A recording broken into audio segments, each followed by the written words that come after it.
What's up guys, it's JFCUBING, and this is my review of the Qiyi MS Series. Let's get right into it.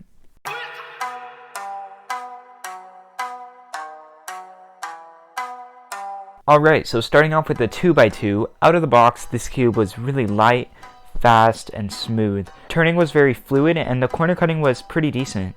The overall magnet strength is really nice, and I ended up switching to this cube over the Volk as my main, just because I love how light the turning is, and I don't tire out my hands when solving for long periods of time, and I just overall get better times on it. Overall, this is a really amazing cube, and I definitely recommend that you get it. You can pick up this cube for $6.99 at thecubicle.com. Alright, so moving on to the 3x3, out of the box, this cube had a very similar feel to the 2x2.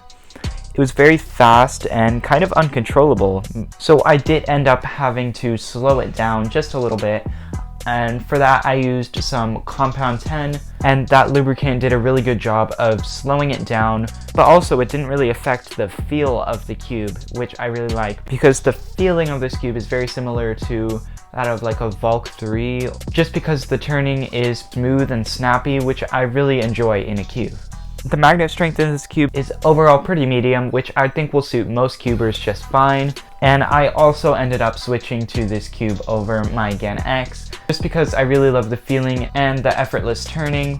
I'm not sure if I'm going to keep it that way. I might end up switching back to my Again X, but for now I'm going to be using this cube because I am just so impressed.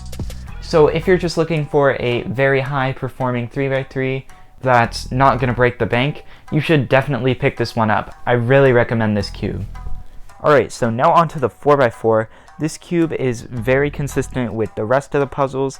It has a nice light, airy feel, and this cube is very quick just like the other cubes, yet somehow it maintains a nice controllability. Out of the box, this cube was pretty locky and the corner cutting was not the best, however it was somehow very fluid when doing turns. But after further breaking in and setup, this cube became not so locky and very smooth. Even after setup, this cube still has one major flaw, which is the corner cutting.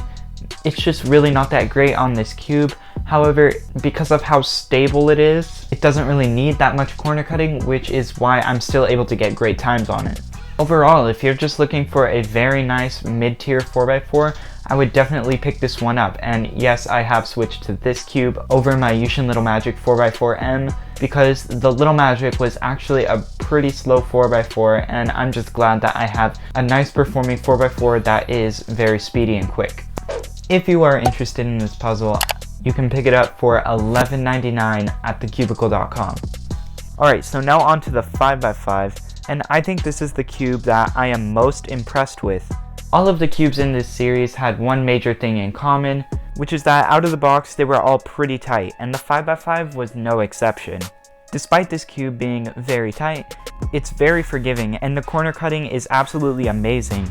I don't feel like this cube is going to lock up or pop, and it's very fast. The feeling and performance of this cube is almost like an unrefined version of the Volk 5, which I really enjoy because the Volk 5 is just such an amazing puzzle, and the fact that this thing sells for only around $15 and can get even close to the performance of the Volk 5, that just blows me away.